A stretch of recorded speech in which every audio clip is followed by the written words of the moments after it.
Legal.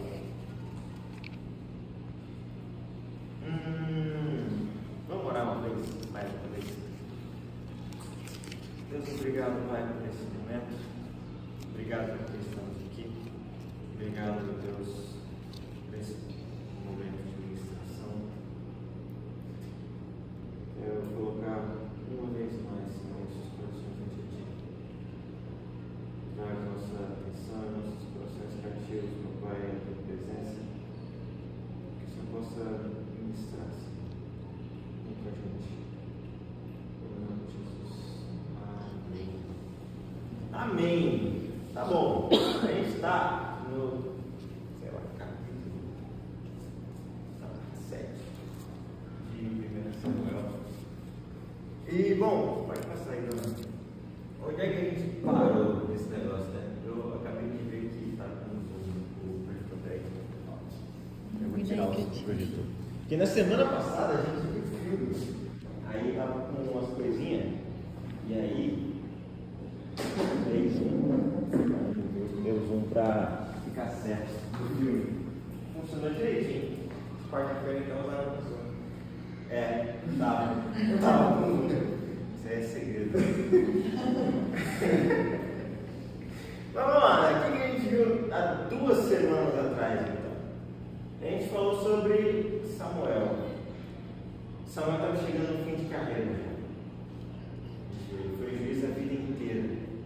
Aquele menino que ouviu a voz de Deus está chegando no final da vida dele, no final do ministério ao qual Deus o chamou.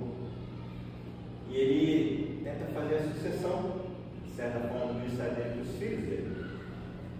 Só que os filhos de Samuel não eram como Samuel. E aí o povo vai e pede um rei. E a gente conversou um pouquinho sobre essa ideia que o povo pediu por um rei. Soa tanto como a princípio uma rejeição para Samuel, Deus fala assim, não é bem isso. É como se o coração do povo não tivesse mudado nada. Deus fala assim, esse povo que desde o deserto está me trocando pelos deuses deles, é o mesmo povo. E é uma coisa que é curiosa, né? Como a gente falou. Samuel lutou, batalhou. E no fim das contas ele perdeu os filhos, porque os filhos não eram homens de Deus. Eles eram corruptos, eram maus. E o povo também estava meio mais para lá do que para cá. Mas o povo pediu um rei. E Deus falou assim, vou dar um rei para esse povo. Então, vai passar. Diante disso, eu te faço a pergunta, se você tivesse que escolher um rei, ou alguém para ser um governante, que vai governar sobre alguma coisa que pertence a você, que tipo de pessoa você escolheria? Cara, eu acho que antes de tudo algo honesto. Alguém honesto? Algo honesto. Uma pessoa influente. Honesto e influente. E tu, Marco? O que você acha? Confiável. Alguém confiável. E tu, Gabi? O que você Depende escolheria? muito, não. De preferência é importante. Roube todos esses. Legal. Às vezes. Que coisa, né? Eu já não governança. Não existe algo ali mais ou menos, enfim. Realmente, assim, não há mais curso de honestidade. Mas vamos lá, né? Que coisa. O povo pediu um rei. Deus tinha que escolher. Oh, tinha que escolher não, né? Deus quis dar ao povo um rei. Que tipo de pessoa Deus escolheria para ser rei em Israel? Que tipo de homem Deus escolheria para ser rei sobre o povo dele? Porque é uma posição delicada, né? Não é uma tarefa simples. Não pode ser dada para qualquer um. Não pode ser feito de qualquer jeito. Deus escolhe um homem.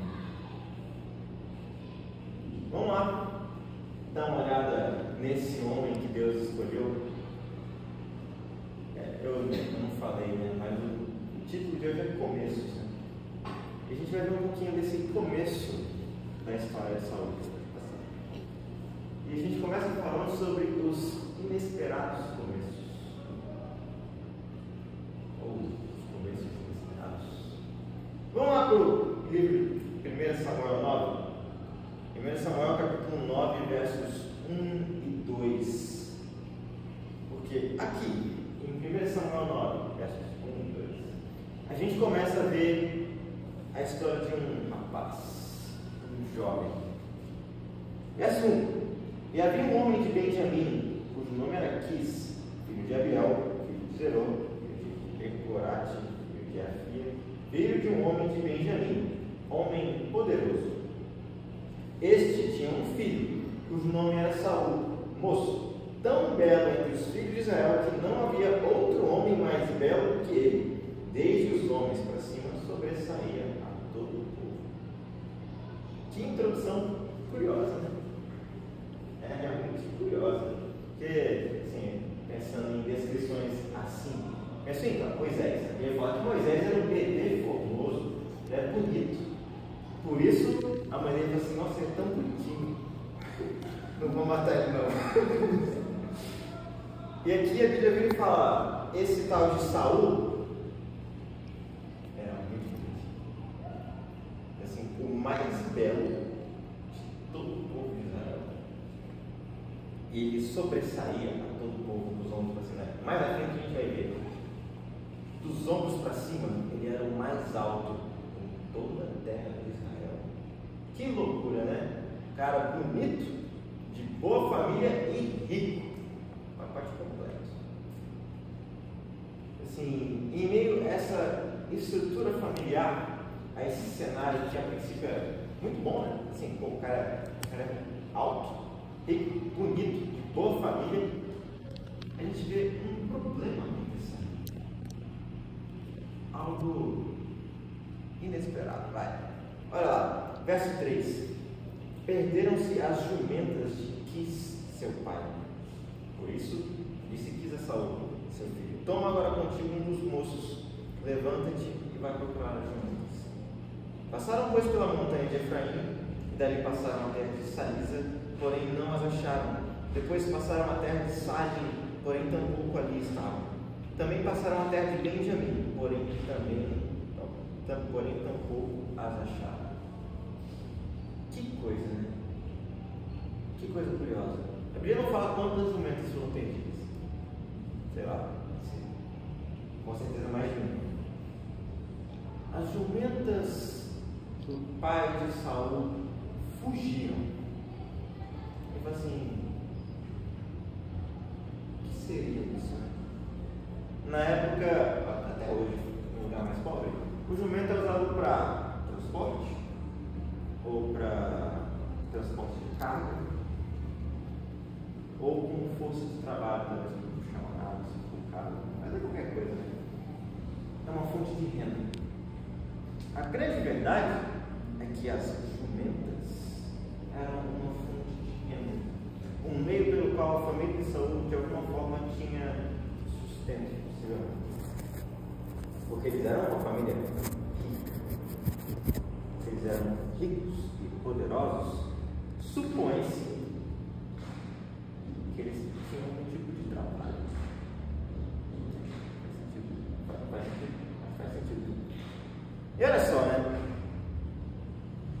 Logo no começo do capítulo, essa força de trabalho, que com certeza era importante, está se perdendo, está fugindo.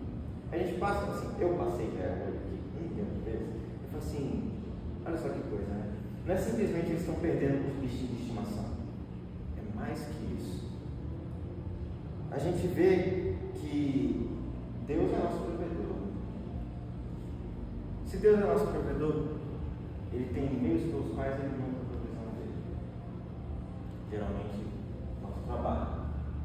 Se trabalho por alguma coisa, a provisão de Deus vem por meio do trabalho. Mas não é que eu sirvo ou eu trabalho e a provisão vem do meu trabalho. Deus é o meu provedor. Porque se em algum momento o meu trabalho falhar, Deus continua sendo meu provedor. E Ele pode levantar outros meios pelos quais a provisão dele vai vir. Só que falar isso é muito legal. Sabe o que está acontecendo aqui na família de Saul? Um dos meios pelos quais a provisão de Deus chega para essa família está indo embora. E aí fala: filho, vai você procurar as jumentas. Ele não está mandando qualquer um buscar as jumentas ou ir atrás das jumentas. Ele está mandando o filho dele. Vai buscar as jumentas. E ele chama o céu. E eles vão atrás das jumentas. Era importante. Porque se não fosse importante, para que ele manda o filho dele? Era importante para essa família. Essa ferramenta de trabalho estava sendo. Foram 3 dias de procura. Eles andaram. Só que não adiantou de nada. Não adiantou de nada. A ponto de eles desistirem. Só que aí a gente chega no verso 5. Olha só. Vindo eles então à terra de Zuf, Saul disse para o seu moço com quem ele ia: vem, voltemos, para que porventura meu pai não deixe de inquietar-se pelas jumentas e se aflija por causa de nós. Que desesperador seria tentar, nadar. E soa como a expressão é morto na praia. Nadou, andou toda a terra que tinha que andar. Ele não achou nada. Não achou nada. Eles tentaram. Era importante, não era? Era importante. Não deu. Já pensou? Você tem alguma coisa que é importante para você e essa coisa sumir da sua vida. Você tem um trabalho e aí da noite para o dia você não tem mais um trabalho. Eu tenho uma ferramenta e da noite para o dia eu perco essa ferramenta, sem a qual eu fico limitado. É um tanto quanto desesperançoso. Essa é a situação de Saul. Essa é a situação que ele estava tendo que encarar com a família dele. Assim, ninguém gosta de mudança brusca. Geralmente dói. Quando a gente pensa na provisão de Deus, a gente sabe, você sabe, assim, Deus fala que Ele é o Deus provedor. Mas mexe lá no fundo. É desesperador. Só que a Bíblia também diz que todas as coisas cooperam juntamente com o bem daqueles que amam a Deus. Aqueles que são chamados segundo o seu propósito. Deus permitiu que as jumentas fossem perdidas. Deus queria esse cenário. E é uma coisa curiosa, né? Por um acaso do destino, a gente vê que o servo Saul tem uma ideia brilhante. Olha lá no verso 6. Porém ele lhe disse: eis que há nessa cidade um homem de Deus, homem honrado.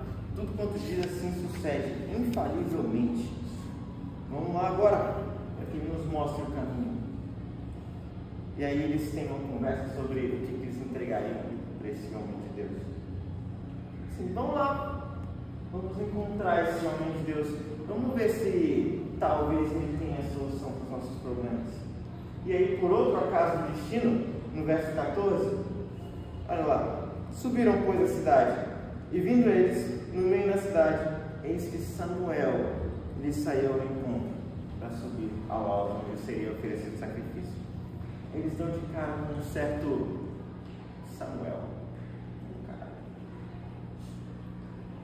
Deus mandou esses rapazes para lá. E Deus deixa isso claro aqui. Olha lá no verso 15. O Senhor revelara isso aos ouvidos de Samuel um dia antes que Saul viesse, dizendo: amanhã, a essas horas, te enviarei um homem da terra de Benjamim, o qual ungirás por capitão sobre o meu povo de Israel. Ele livrará o meu povo das mãos dos filisteus, porque tem olhado para o meu povo, porque o seu clamor chegou a mim. E quando Samuel viu a Saul, o Senhor lhe respondeu: eis aqui o homem de que eu te falei, esse dominará sobre o meu povo. Sabe onde é que está a vontade desse rapaz e de Saul nessa história toda? Eu não sei. Mas eu sei onde é que estava a vontade de Deus. Deus tirou lá uma coisa que era muito importante para a família de Saul, a ponto de o pai dele falar: vai atrás, porque a gente precisa disso, você precisa resolver. Por quê? Porque Deus tinha um propósito, Deus tinha um plano para Saul. Deus queria que Saul se encontrasse com Samuel. Olhando de fora, tirando a lente divina, que monte de coisa aleatória, né? Não faz sentido. As jumentas se perdem. Eles não acham as jumentas. Eles procuraram, se dedicaram, desistiram, quase desistiram. E aí você assim: poxa, vamos lá ver, tem um homem de Deus, vamos atrás desse homem de Deus. E eles se encontram exatamente com esse homem de Deus. Eles se encontram com Samuel na hora que Deus tinha dito, na hora que ele ia lá sacrificar. Se eles chegam meia hora antes, talvez eles encontrariam. Se eles chegam meia hora depois, talvez eles também não encontrariam. Deus mexeu as coisas de forma que aconteceu exatamente como ele havia pensado. Aconteceu exatamente segundo a vontade dele. Que coisa, né? E Deus confirma para Samuel: esse é a pessoa, é ele que vai ser o rei. Que loucura! E olha só, Samuel responde, ele pergunta para Samuel: a gente está procurando um tal de vidente, Samuel, o profeta, né? Porque o profeta era chamado de vidente, porque ele era o que via a vontade de Deus. Faz sentido, né? Ele falou assim: a gente está procurando um vidente que está nessa cidade. Eu falei assim: sou eu. E olha só, sobe diante de mim ao alto, comei hoje comigo, lá no verso 19, pela manhã te despedirei, e tudo quanto está no teu coração te declararei. Quanto às jumentas que há 3 dias se te perderam, não ocupes o teu coração com elas, porque já se acharam. Para quem é todo o desejo de Israel? Porventura não é para ti e para toda a casa de teu pai? Deus continua sendo provedor. Saul não sabia que as jumentas tinham sido achadas. Ele ainda, com certeza, estava preocupado com elas. Até porque ele foi atrás de Samuel exatamente para saber onde estavam as jumentas. Mas Deus mesmo se encarregou de cuidar disso. Deus mesmo se encarregou de cuidar da fonte pela qual ele viria a provisão dele. E ele continuou sendo. E olha só, né? Quem que é Saul nesse cenário aqui? Olhando para o contexto de Samuel, ninguém.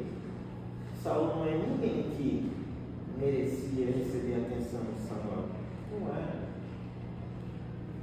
Mesmo assim, lá está ele. Olha só, Saul é um cara muito interessante nesse começo de caminhada. Olha no verso 21. Então respondeu Saul: porventura não sou eu filho de Benjamim, da menor das tribos de Israel? E a minha família, a menor de todas as famílias da tribo de Benjamim? Por que, pois, me fala semelhantes palavras? A tribo de Benjamim realmente era pequena, uma das menores. Só que a família de Saul era um homem poderoso. E o que ele faz diante da notícia de que, assim, Samuel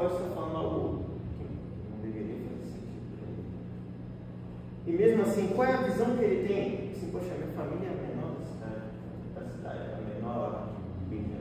É uma tribo pequena. Por que você está falando isso? Eu não sou ninguém, não. Não tem nada de especial em mim, não. E mesmo assim, ele se mantém nessa posição de certa humildade. É legal.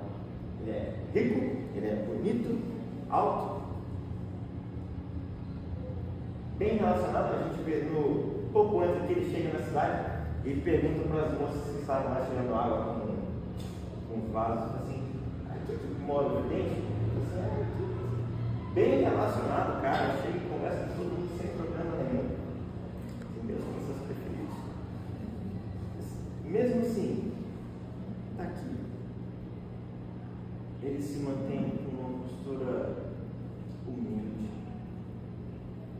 E olha só, porém, verso 22, Samuel tomou a Saul, os levou à câmara, deu-lhes lugar acima de todos os convidados, que eram uns 30 homens. Deus colocou Saul lá entre os maiorais daquela cidade. Por quê? Porque Deus tinha um propósito, Ele tinha um plano. Deus mexeu com a fonte da família de Saul. Deus levou Saul a Samuel. Deus tinha algo para fazer por meio de Saul. É um começo inesperado. Não faz sentido. É muita coincidência. Não tem lógica humana aqui. Não tem lógica divina. Pode passar, dona. E aí a gente vai para o próximo ponto: os intensos começos. Olha só, aí a gente vai para o capítulo 10, verso 1. Tomou Samuel um vaso de azeite e o derramou sobre a cabeça, beijou e disse: porventura não te ungiu o Senhor por capitão sobre a sua herança? Deus mandou Samuel ungiu Saul. E aí acontece uma sequência muito interessante. Olha só, né? Samuel veio, você vai achar dois homens que vão estar vindo do sepulcro de Raquel. Eles vão falar que acharam a jumenta do seu pai. Beleza? Porque seu pai já está preocupado com você. Aí você vai seguir caminhando, você vai passar por 3 homens que estão lá fazendo sacrifício, com 3 cabritos, 3 bolos, um bolo de pão e um outro de vinho. E eles vão te dar 2 pães. E é isso aí. Aí você vai chegar lá na frente e vai encontrar um grupo de profetas que descem do alto e trazendo de si saltérios, tambores, flautas, harpas, e estarão profetizando. E o Espírito do Senhor se apoderará de ti e profetizarás com eles e tornar-te-ás outro homem.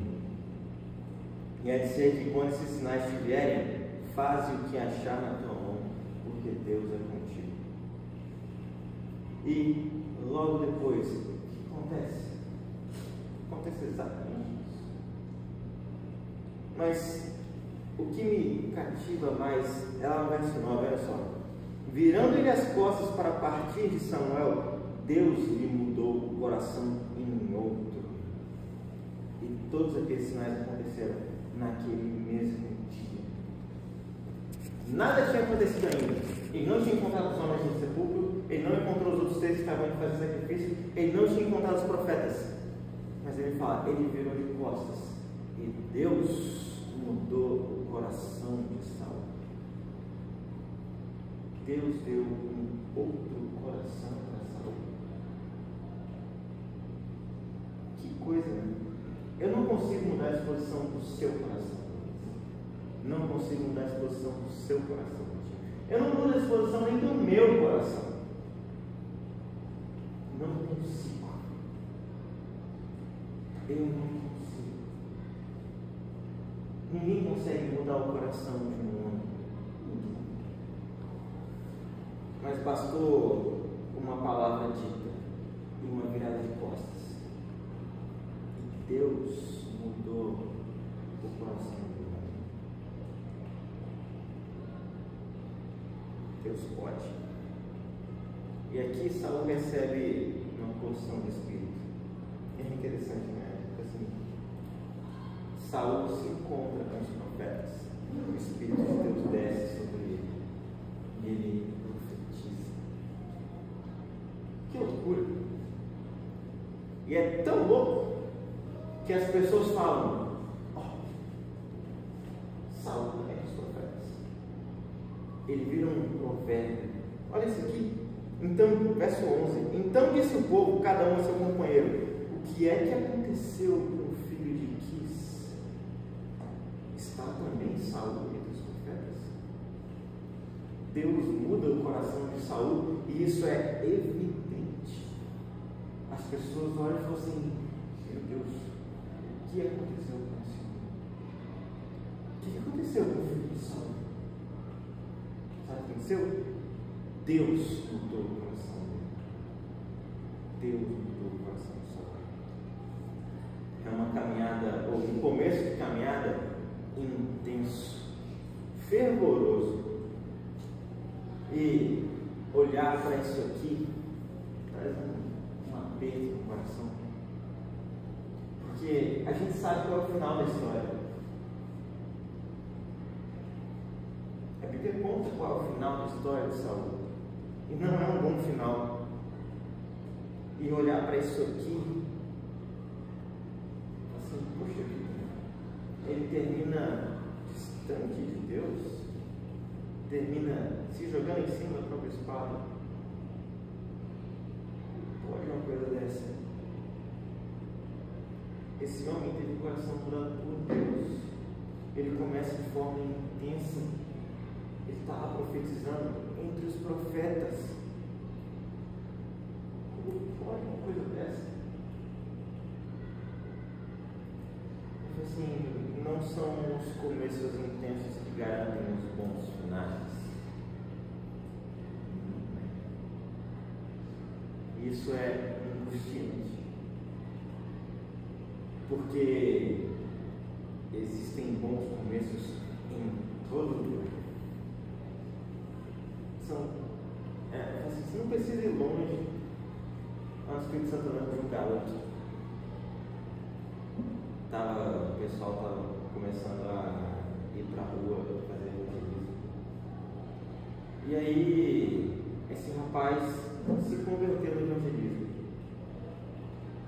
Ele era intenso. Ele era o mais animado do grupo. Estava lá dentro, queria orar em mim, e tem que evangelizar, e era assim, ele é o garoto que foi evangelizado, veio para a igreja, assim, glória a Deus, irradiava alegria, irradiava essa presença de Deus. Passaram-se poucos meses, nunca mais foi isso.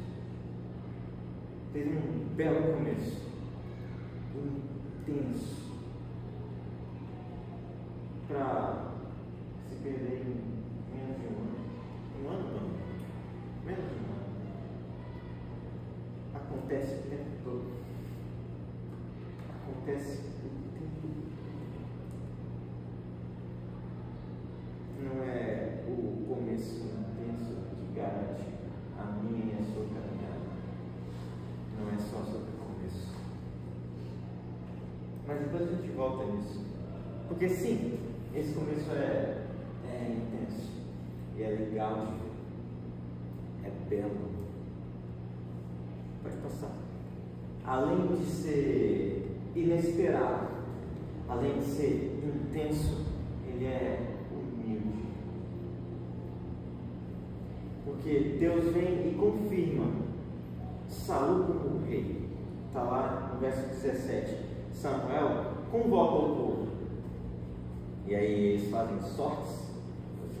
De alguma forma. Curiosamente, a tribo de Benjamim é escolhida, a família de Quis é escolhida, e Saul é apontado. Ele é o rei. Aí todo mundo olha para um lado, olha para o outro e fala: e cadê ele? E aí eles vão, certeza eles procuraram Saul. Eles não acharam. E aí eles viram e falaram assim: Deus, onde é que está Saul? Tornaram a perguntar ao Senhor se aquele homem ainda viria ali. E disse o Senhor: eis que se escondeu entre a bagagem. Saul, esse que foi ungido de Deus, que recebeu o Espírito de Deus, se escondeu na bagagem, como se ele estivesse com vergonha, como se de alguma forma estivesse com medo. Não sei. É curioso. É como se o coração dele, naquele momento, ele não se exalta e fala assim: eu sou o rei mesmo, estou aqui para governar todo mundo. Não, ele se esconde, ele foge. É curioso. Ele é como se tivesse um ar de temor de alguma forma. Esse é o homem que Deus escolheu para ser rei. Ele era um homem capaz. A grande verdade é que Saul era um homem capaz. Ele era de boa família, bem estruturado, era rico. Ele tinha bons relacionamentos de maneira geral. Deus escolhe esse, que se mostra manso e humilde. Porque, assim, é curioso. As pessoas olhavam para ele com distinção. E mesmo quando, assim, alguns viram e falam assim: esse é a pessoa que Deus escolheu, é um garoto. A Bíblia fala que ele se fez como surdo. Ele olha para as crianças e fala assim: está tudo bem. Ele não compra briga, ele era rei. Ele poderia virar e falar assim: pega essa gente aí, que agora eu sou rei. E ele poderia governar do jeito que ele quisesse. Ele não faz isso. Assim, deixa quieto. Ele se mantém do mesmo jeito. Acaba as coisas, ele faz o quê? Agora ele tem um exército que Deus tocou para seguir ele. O que ele faz? Ele vai para casa, cuidar de boi, fazer a mesma coisa que você fez. Como se é como se a ficha estivesse demorando a cair. Que coisa. Só que no capítulo 11 a gente vê ele tomando finalmente essa forma de rei. O povo de Israel, uma cidade foi cercada para se atacar. Aí o pessoal chegou e falou: a gente faz um acordo com vocês. Vocês podem viver se vocês nos derem seus olhos direitos. Ia vazar o olho do povo de toda a cidade. E ele falou assim: deixa a gente pedir socorro. Se ninguém vir, a gente aceita. E a gente permanece vivo com menos um olho. E quando Saul ouve isso, quando a notícia chega a ele, ele se mostra como rei. Olha lá, capítulo 11, verso 6.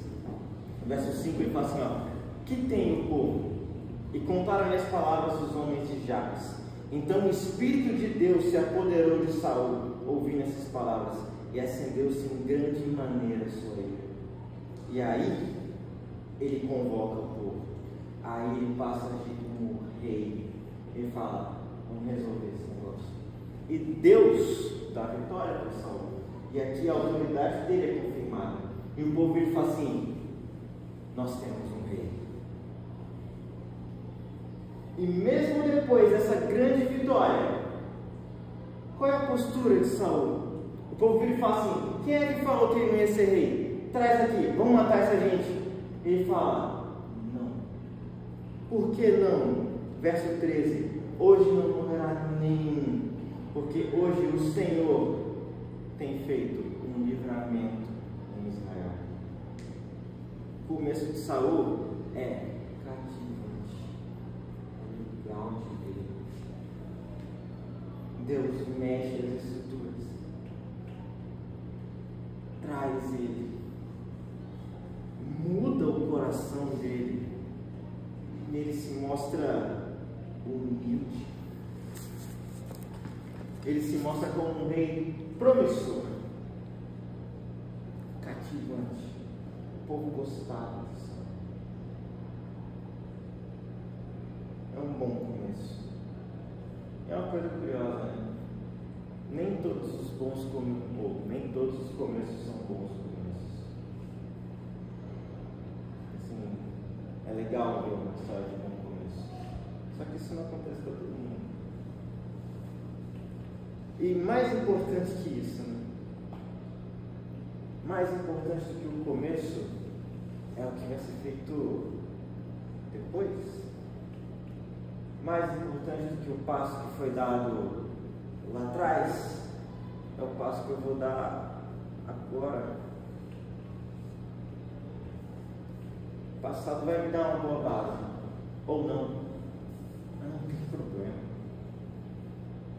Se eu não tiver continuidade, o que adianta? O que vale? Se não tem continuidade, se não há nada mais a fazer, se a jumenta se perder, esse começo intenso, belo de Saul, não vai adiantar nada se ele se perder. Não adianta nada começar um casamento bem demais, para daqui a 20 anos. Não adianta começar a caminhada cristã muito bem, de maneira intensa e fervorosa, se no fim das contas eu me perder. O que vale?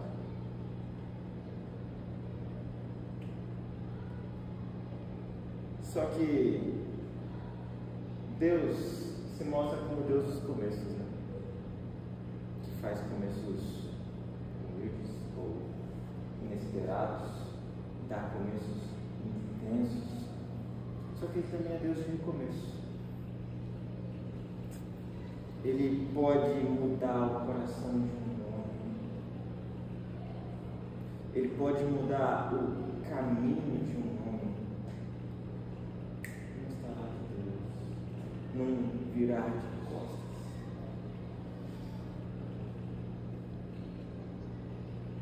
A grande verdade é que eu e você precisamos de constante renovação. A gente precisa do Senhor todo dia. Todo dia. Não tem jeito. Sem esse Deus que pode fazer novas todas as coisas, todo dia, a gente só pede.